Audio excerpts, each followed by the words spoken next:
3.5 سال کی عمر ہے جب بچے کو بولنا تک نہیں آتا، 3.5 سال کی عمر بچے کو بولنا تک نہیں آتا، میرے امام نے فصیح عربی کے اندر گفتگو فرمائی۔ 4 سال کی عمر بچے کو اپنے وجود کا علم نہیں ہوتا، 4 سال کی عمر میں آپ نے ناظرہ قرآن پاک مکمل کیا۔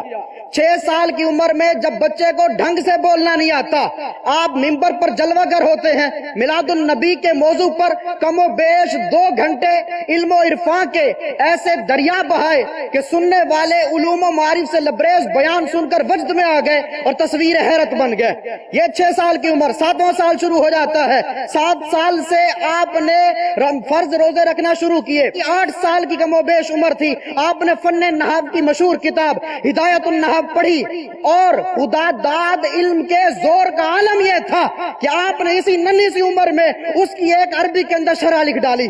یہ 8 سال کا عالم، 10 سال پہ چلیے، 10 سال کے اندر کم و بیش آپ اپنے والد سے مسلم الثبوت پڑھا کرتے تھے۔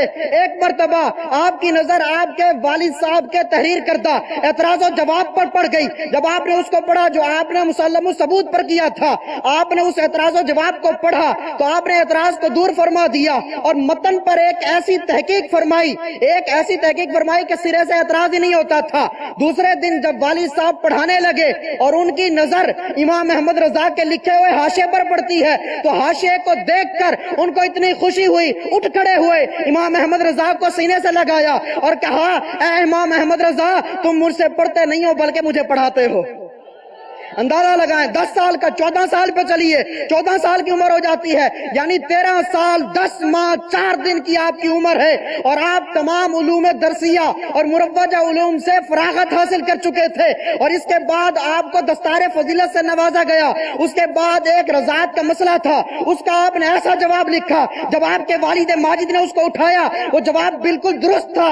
جب آپ کے والد ماجد نے یہ دیکھا، آپ کی ذہانت و فطانت دیکھی، تو یہ دیکھنے کے بعد آپ نے فرمایا، میں آج سے مسند افتاء تمہارے سپرد کرتا ہوں۔ اس کے بعد آپ نے اس کا فتویٰ نویسی کا آغاز فرمایا، درس و تدریس کا آغاز فرمایا۔ 19 سال کی عمر ہو جاتی ہے، 19 سال کی عمر میں آپ نے شادی کی، 20 سال کی عمر میں آپ کے گھر میں بڑے بیٹے حامد رضا خان کی ولادت ہوتی ہے۔ اب اس سے آگے چلیے، 21 سال کی عمر میں آپ کو فتویٰ نویسی کی مطلق سند ملی، مطلق آپ کو اجازت مل گئی۔ 22 سال کی عمر میں آپ نے شرف بیعت حاصل کیا اور آپ کو تمام سلسلوں کی اجازت و خلافت ملی، اور 22 سال کی عمر میں آپ نے اردو زبان میں ایک پہلی کتاب تحریر فرمائی۔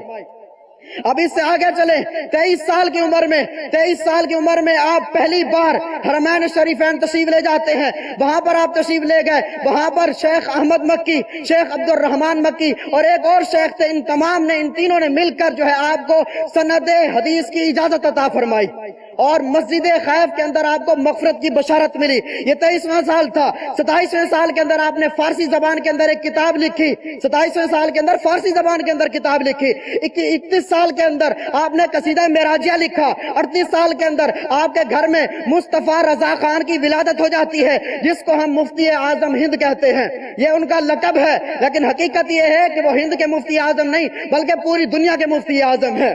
اس سے آگے چلیے، 45 سال کی عمر میں آپ نے فتاوی الحرمین تحریر فرمائے۔ 46 سال کی عمر میں آپ کو مجدد میت حاضرہ کا خطاب ملتا ہے۔ 50 سال کی عمر میں آپ دارالعلوم منظر الاسلام کی بنیاد رکھتے ہیں۔ 51 سال کا آخر ہے، 52 سال کا شروع ہے، آپ دوسرا سال ہو گیا، آپ دوبارہ حرمین طیبین وہاں تشریف لے جاتے ہیں۔ وہاں پر آپ جب تشریف لے گئے، اس بار آپ نے 8 گھنٹے کے اندر الدولۃ المکیہ ایک کتاب لکھی جو آپ نے علماء حرمین طیبین کو پیش کر دی، اور اس کے بعد اسی عالم میں آپ نے جاگتی آنکھوں کے ساتھ آقا کا دیدار بھی کیا، اور علماء مکہ و مدینہ کو سند حدیث سے، سند اجازت سے بھی نوازا، سند اجازت و خلافت سے نوازا۔ اندازہ لگائیں، پہلے سال حج پہ آئے تھے، یہاں سے اجازت ملی تھی، دوسرے سال آئے ہیں، آپ یہاں اجازت دے کے جا رہے ہیں، یہ دوسرا سال تھا۔ اب اندازہ لگائیں، اور اسی سال کے اندر آپ نے حسام الحرمین مرتب فرمائی، اور اسی سال کے اندر آپ نے کتاب کفل الفقیہ الفاہم آپ نے یہ مکہ کے اندر بیٹھ کر لکھی،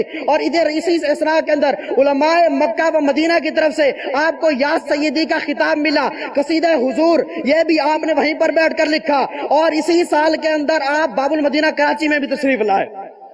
اب اس سے آگے چلیے، 56 سال کی عمر میں آپ کو امام الائمہ لہذہ الامہ اور خاتم الفقہاء والمحدثین کا لقب ملا، اور اسی عمر کے اندر آپ نے ترجمہ کنز الایمان جو ہے املا کروایا۔ 63 سال کی عمر کے اندر اور بھی آپ نے ایسے جدید کارنامے جو ہے سر انجام دیے۔ جبل پور کا تاریخی اور سیاحتی آپ نے سفر فرمایا، اور اسی سال کے اندر آپ نے حرمت سجدہ تعظیمی پر کمال قسم کی تحقیق کی۔ اب اس سے آگے 63 سال کی عمر میں پہنچتے ہیں۔ 63 سال کی عمر کے اندر آپ نے فلاسفہ کے باطل نظریات کا رد کیا۔ کیا شان تھی ان کے علوم کی، اور ایک نہیں، دو نہیں، تین نہیں، 100 سے بھی زائد علوم پر مہارت نہیں بلکہ مہارت تامہ حاصل تھی۔ اور آپ کے ایک اگر علم پر کلام کیا جائے تو ایک جہت سے نہیں بلکہ کئی جہات سے کیا جا سکتا ہے۔ مثال کے طور پہ علم حدیث کو لے لیا جائے، اعلیٰ حضرت علم حدیث، اعلیٰ حضرت حفظ حدیث، اعلیٰ حضرت استدلال بالحدیث، اعلیٰ حضرت تخریج حدیث، یعنی ایک فن پر مختلف جہات سے جو ہے وہ کلام کیا جا سکتا ہے۔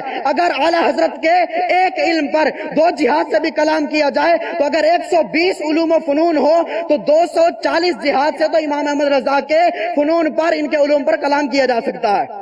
اور یہ نہیں کہ ہر بندہ اٹھ کر کلام کرنا شروع کر دے، جو بندہ جس فن کا ماہر ہوگا وہ اسی کے اعتبار سے کلام کرے گا۔ ایک بندے کو شاعری کا پتہ ہی نہیں ہے، ایک بندے کو فقہ کا پتہ ہی نہیں ہے، وہ فقہ پہ کلام نہیں کر سکتا، وہ بندہ شاعری پہ کلام نہیں کر سکتا۔ وہی بندہ کلام کرے گا جو اس علم کی سدھ بدھ رکھتا ہوگا۔ تو میرے امام کے علوم پر جو ہے کلام کرنے کے لیے 100 سے زائد ایسے لوگ چاہیے جو اس فیلڈ کے اندر ماہر ہوں۔ یہ وہ علوم ہیں جو ہم تک پہنچے ہیں، اور آپ نے اپنی پوری زندگی کے اندر جو فتاوی دیے ہیں، جو فتوے دیے ہیں، وہ تو لاکھوں کی تعداد میں ہوں گے، وہ لاکھوں کی تعداد میں ہوں گے، لیکن افسوس کہ نقل نہ ہو سکے۔ لیکن جو نقل ہوئے وہ آج فتاوی رضویہ کے شاہکار کی صورت میں ہمارے درمیان موجود ہے۔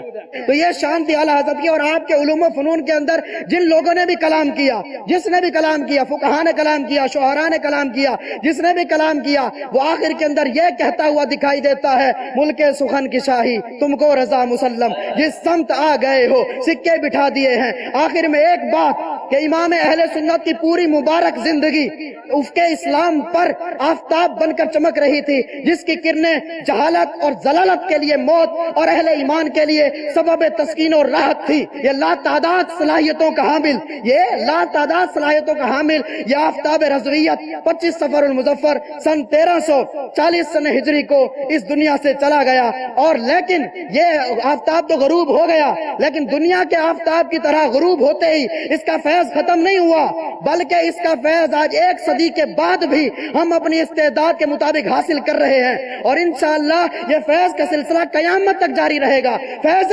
رضا، فیض رضا۔